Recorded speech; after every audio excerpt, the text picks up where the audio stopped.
Hello there, I'm Azaria Tagaya and you're watching Nightline. Here are the top stories. Pardons are the king's prerogative, says Istana Negara. And Malaysia could emerge as one of the strongest economies in the region.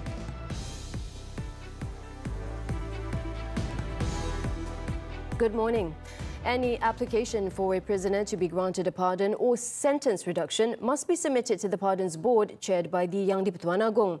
Istana Negara in a statement on Friday said that the Yang di-Pertuan Agong holds the prerogative to grant pardons under Article 42 subsections 1 and 2 of the Federal Constitution based on the advice of the Pardons Board for offences committed within the Federal Territories. According to the palace, the Yang di-Pertuan Agong could also remit, suspend or commute any sentence imposed by the court for the offences concerned. Therefore, if any party wishes to propose that a prisoner be granted a pardon or sentence reduction, the prisoner concerned must submit an application for consideration by the Pardons Board at the next meeting. Istana Negara also reminded all parties to respect the Federal Constitution and uphold the rule of law in such matters. This statement comes following the case involving former Prime Minister Datuk Sri Najib Razak, particularly regarding the Titah addendum to allow him to serve the remainder of his jail sentence under house arrest. He has been serving a 6-year prison sentence since August 23, 2022, after being convicted of misappropriating 42 million ringgit belonging to SRC International Sendirian Berhad. Previously, the Attorney General's Chambers in a statement said that Najib must submit a new application to the Pardons Board. The Court of Appeal has set January 6 to hear Najib's appeal regarding the High Court's decision to dismiss the judicial review application and notice of motion filed to submit additional evidence related to the Titah addendum.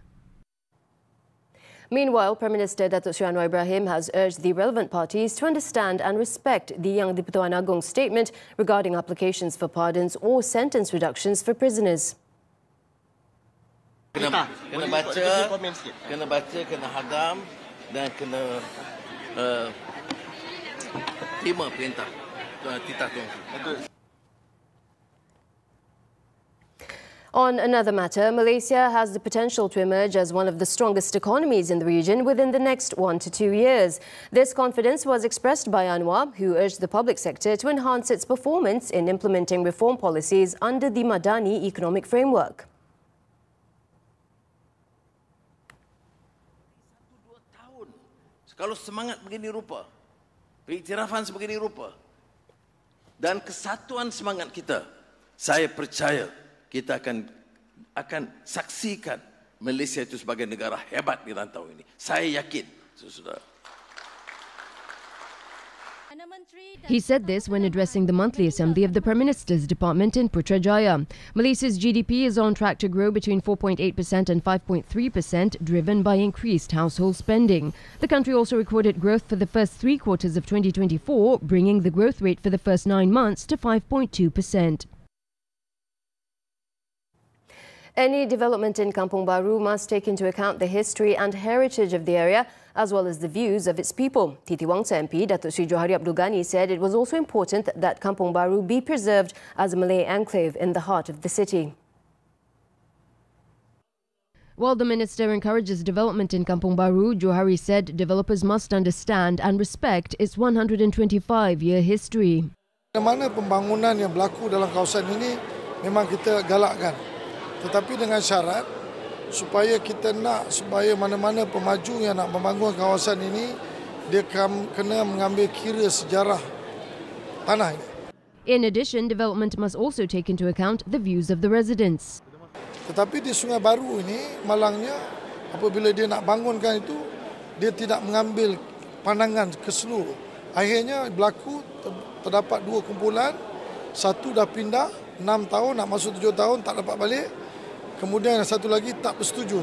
Johari also said it was important to ensure that Kampung Baru remains a Malay enclave as decreed by the 5th ruler of Selangor, Sultan Alauddin Sulaiman Shah Raja Muda Musa. He said this to reporters at an event to commemorate Kampung Baru's 125th anniversary.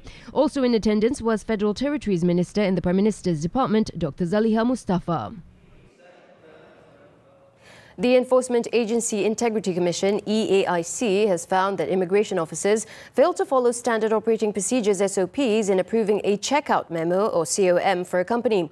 This failure led to the cancellation of temporary employment visit passes PLKS for several employees at the company. In a statement on Friday, the EAIC said the probe also revealed that the approval process relied on documents submitted by a third party. It further uncovered that some of the documents were forged, raising serious concerns about the integrity of the process. Following this, the EAIC has referred the case to the Immigration Department's disciplinary board for further action and also recommended improvements through the My IMMS system to prevent similar issues in the future. The EAIC also suggested that the police conduct a separate investigation into potential criminal offences related to the forged documents and mishandling of the application. Selangor Police have temporarily suspended the approval of concert permits to prevent the recurrence of fatalities among attendees caused by drug use. The suspension, effective immediately, would remain in place until organisers enforce stricter security measures to prevent drugs from being smuggled into concert venues.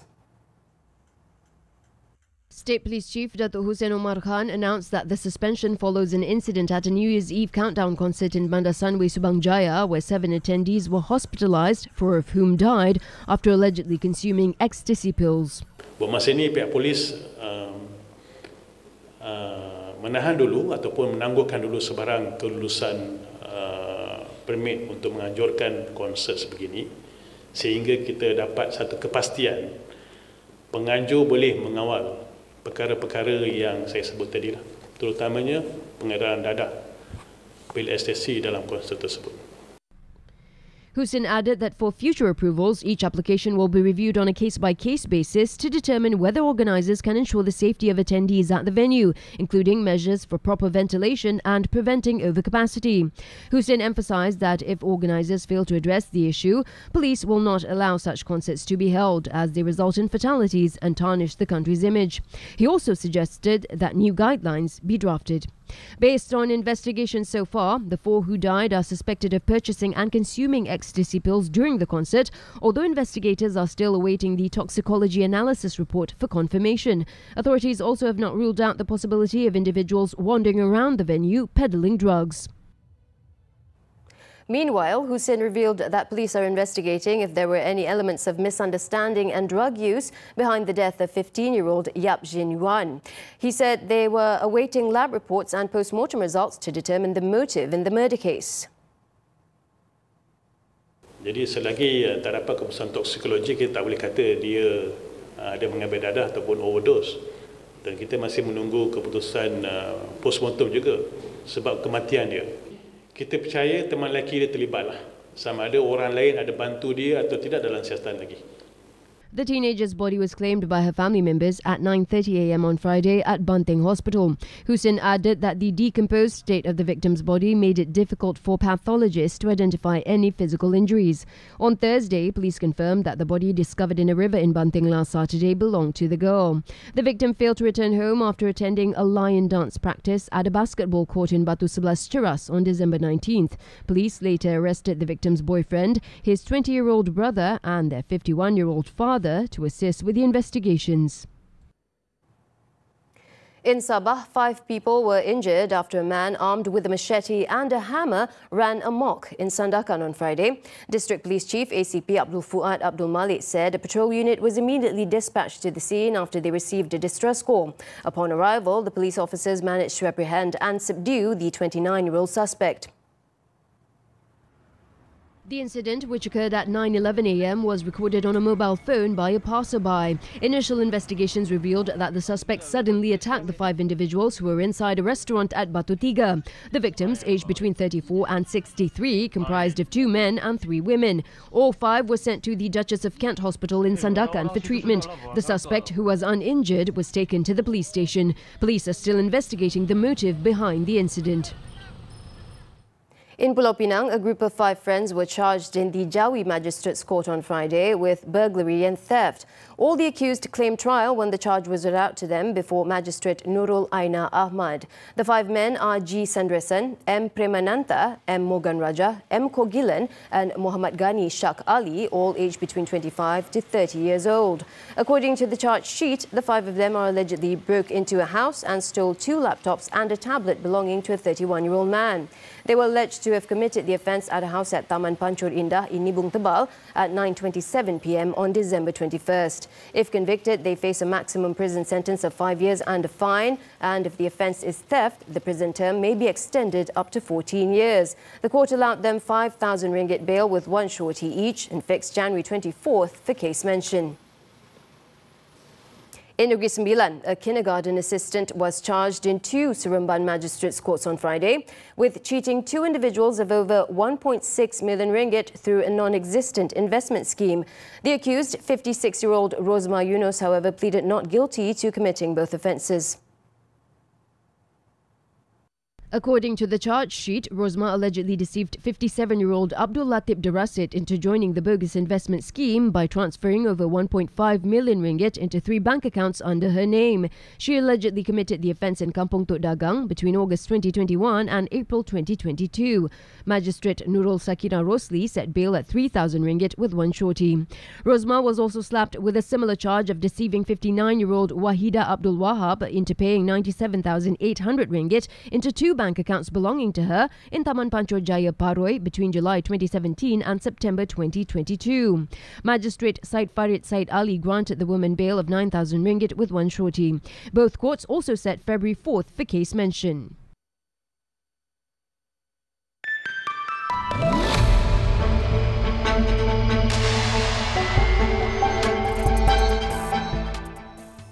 The country's retail sector is expected to face cost pressure challenges following the anticipated adjustment in electricity tariffs and the implementation of the minimum wage in the 3rd quarter of this year. According to the president of Malaysian Retailers Association, Dato' Andrew Lim, industry players have expressed concern that rising costs could also impact consumer purchasing power.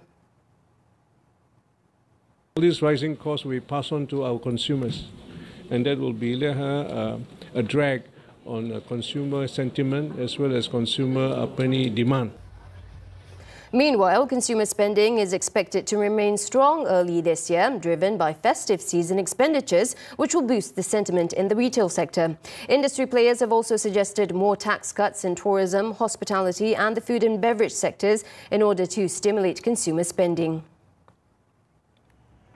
The property sector is expected to continue its positive momentum in 2025, building on last year's strong performance. According to RHB research, property sales have been projected to increase this year, with developers mainly targeting a 5 to 10% growth. It's said that some developers will likely focus on launching mid-range, high-rise products to conserve their land banks and to address the potential affordability issue.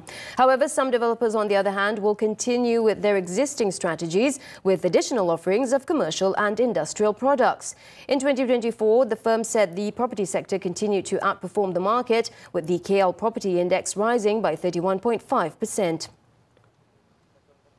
The dollar held near a 2-year high against a group of peers on Friday as investors bet the gap between growth in the US and elsewhere will get wider. The dollar index, which tracks the currency against a basket of 6 other currencies, hit its highest since November 2022 on Thursday, and the euro fell to $1.02, also its lowest since 2022. The pound and Japanese yen were also at multi-month lows. The euro was last slightly firmer at $1.02, as was the pound at $1.2. But the dollar's continued strength dominated the market mood.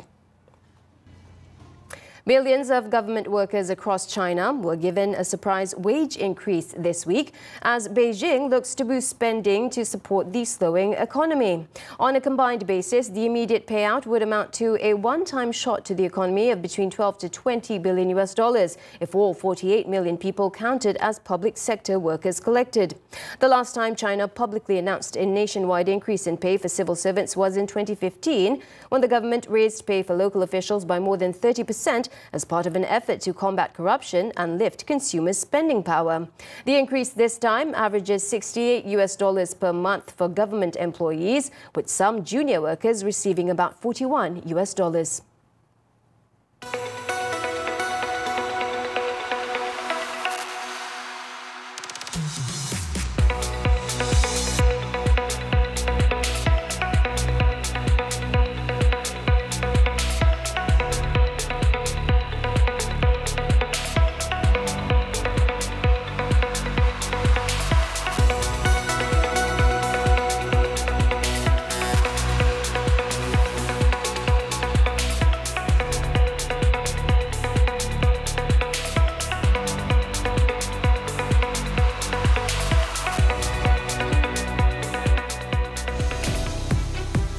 Republic Czech storm into semi-final. Action from the United Cup after this breather.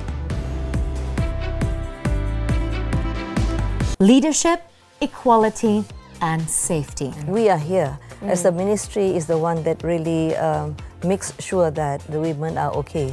Now it is our duty to ensure that they know about their rights. So we are here, so not just for men, children, because everything is under us, you know, from womb to tomb. Join us as we empower women At every level. Catch Women Talk every Saturday, 5 p.m. Only at TV3. Stream now on Tonton. Sayang, nampak jam saya tak? Alah, awak yang tak kemas betul-betul. Semaklah, serabut tau. Hidup ini keras. Kita patut bertolak ansur dengan pasangan kita. Kita kena ambil berat, ambil peduli dan saling berkongsi kesenangan dan kepayahan kerana ia adalah penghubung kasih sayang.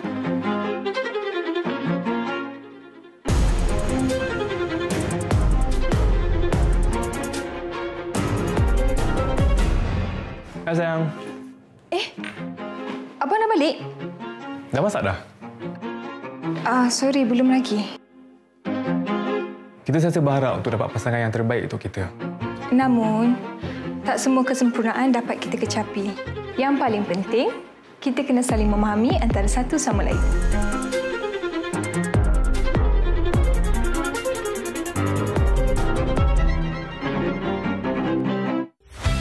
Tahun baru, semangat baru untuk gaya hidup yang sihat. Yang paling penting, kita kena set objektif. Jangan terus set masa tahun 25 nak lost 30 kilo dalam masa sebulan. Hangat-hangat teh ayam, bagaimana untuk kekal konsisten? Di sebalik kegairahan untuk mengejar azam 2025, kita kena tahu tahap kita dan kita tak boleh follow je kawan-kawan. Dan kita buat secara berkadaran. 2025, cergas dan fit kami bincangkan dalam Hina Doktor Ahad 5.30 petang di TV3 dan stream juga melalui Tonton. We're back with sports now. With some badminton news, national tops men's singles shuttler Lee Zijia has withdrawn from the upcoming 2025 Malaysian Open next week. According to a statement posted by Team LZJ in a social media post on Friday, the 26-year-old has not fully recovered from the right ankle ligament injury sustained during the BWF World Tour finals in December 2024.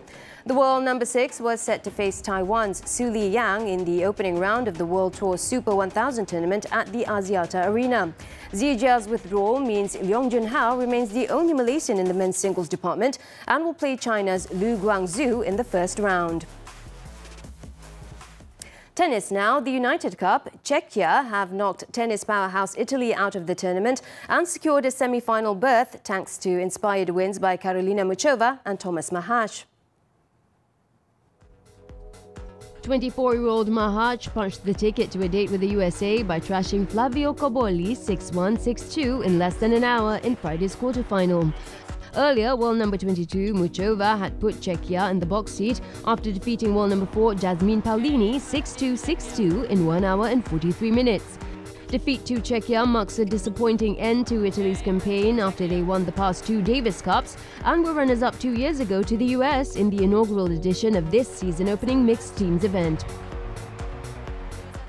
Still on tennis, the Brisbane International. Riley Opelka earned one of the biggest victories of his career on Friday, where he upset top seed Novak Djokovic in the quarterfinals, who was aiming to win his 100th tour-level title.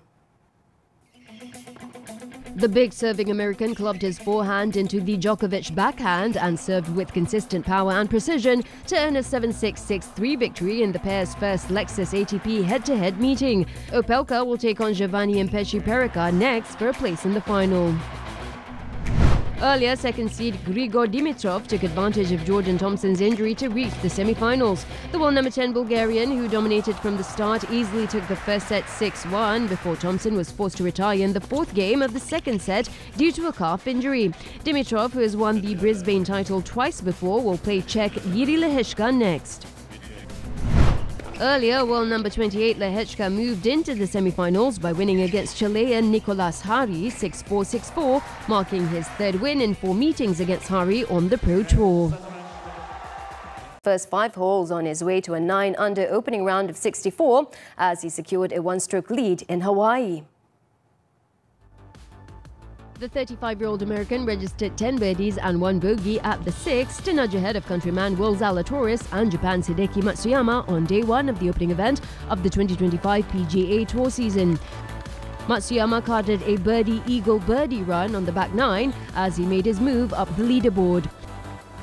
Cameron Young and Colin Morikawa are 2 behind in 3rd place.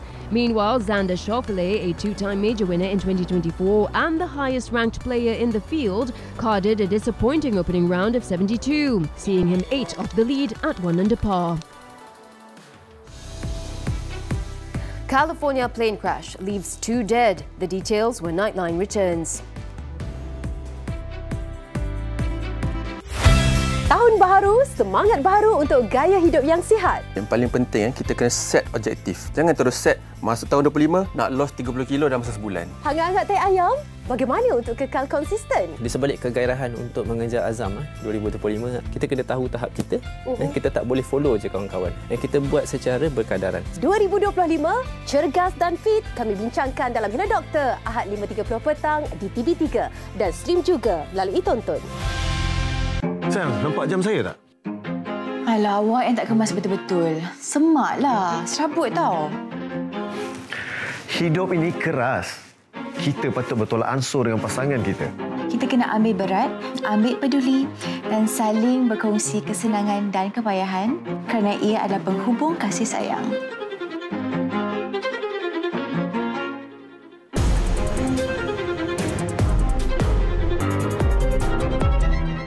Leadership, equality, and safety. We are here. As the ministry is the one that really makes sure that the women are okay.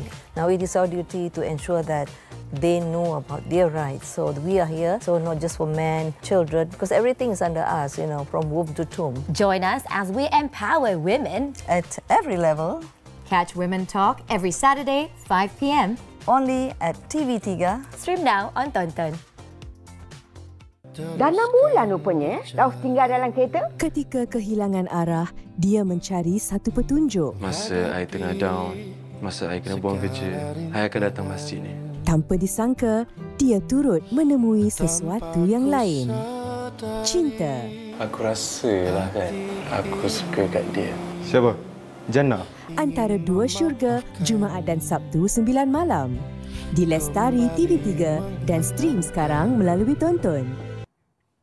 Back on Nightline with news from the foreign front. The Zionist regime's relentless attacks on Gaza showed no signs of abating as nearly 100 more Palestinians were killed in a series of attacks across the besieged enclave in the past 24 hours.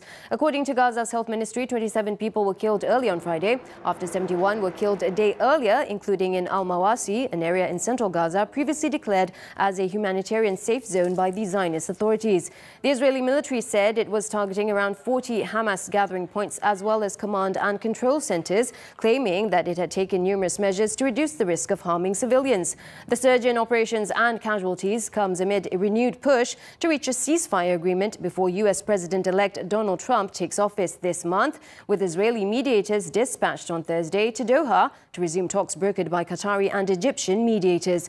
To date, the death toll in Gaza has surged to at least 45,581 Palestinians, with over 108,400 injured. Over in the U.S., a small plane crashed through the roof of a sprawling furniture warehouse in California on Thursday, killing at least 2 people and injuring 18 others. Officials said the crash took place early in the afternoon near Buletin Municipal Airport, 40 kilometers southeast of Los Angeles. CCTV footage showed that the plane was tilted on its side as it dove into the building, causing a fiery explosion and black plume of smoke. Firefighters and police then arrived on scene and battled the blaze and evacuated surrounding businesses. Authorities stated that the people who died were believed to have been on the plane, while those injured were inside the building. 10 people were taken to hospital, while 8 others were treated and released at the scene. The cause of the crash is still under investigation, and it is not yet clear whether the plane lost power before the crash. U.S. authorities on Thursday said the decorated U.S. Special Forces soldier who blew up a Tesla Cybertruck outside the Trump International Hotel in Las Vegas shot himself in the head just before the blast. Officials stated that 37-year-old Matthew Livelsberger, a member of the elite Green Berets, took his own life in the rented vehicle filled with fuel containers and fireworks, which then erupted into flames. The suspect was identified through his military ID, passport, as well as credit cards, and a gun was also discovered at his feet. Officials added that his body was burned beyond recognition, but expressed a lot of confidence that he was the sole occupant of the Cybertruck. The explosion caused minor injuries to 7 people, but virtually no damage to the hotel. The FBI has ruled out any links to terrorism, but stated that the suspect's motive remains unknown. South Korean authorities have suspended an attempt to arrest impeached President Yoon Suk-yeol after an hours-long standoff with his security team inside Yoon's compound in the heart of Seoul. In a statement on Friday, the country's Corruption Investigation Office for High-Ranking Officials, CIO, said that it had decided to halt its bid to detain Yoon over his short-lived declaration of martial law after the Presidential Security Service, PSS, blocked its investigators from entering his residence for hours due to concerns about their investigators' safety. Around 20 investigators and 80 police officers were heavily outnumbered by about 200 soldiers and security personnel who linked arms to block their way after investigators entered the presidential compound. The agency added its investigators had several scuffles with presidential security forces and expressed serious regret about the attitude of Yoon, who did not comply with the legal process. The arrest warrant remains valid until January 6, giving the CIO only 48 hours to detain Yoon after his arrest. Meanwhile, the country's constitutional court said that Yoon's impeachment trial is formally set to begin on January 14th and the suspended president is legally required to attend the trial. During the court's second preparatory hearing on Friday, Justice Lee Mi-seon, one of 2 lead judges examining the evidence and arguments, said the court had scheduled the first and second formal hearing dates for January 14th and 16th. The second date was set as a contingency in case President Yoon fails to appear at the first hearing. Legal representatives for Yoon demanded further discussion in additional preparatory hearings, but it was dismissed by the justice. Legal representatives for the National Assembly denounced Yoon's defense counsel for intending to delay the court proceedings. An impeachment motion against Yoon was passed by the National Assembly on December 14th last year and delivered to the Constitutional Court to deliberate for up to 180 days, during which Yoon's presidential power is suspended.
Well, that's it from us at Nightline. Before we leave, let's take a look at some heartwarming moments from the London Zoo, where gorillas, penguins and many more tally up for the annual stock take. With that, I'm Azaria Tagaya. Thank you for watching and have a great weekend.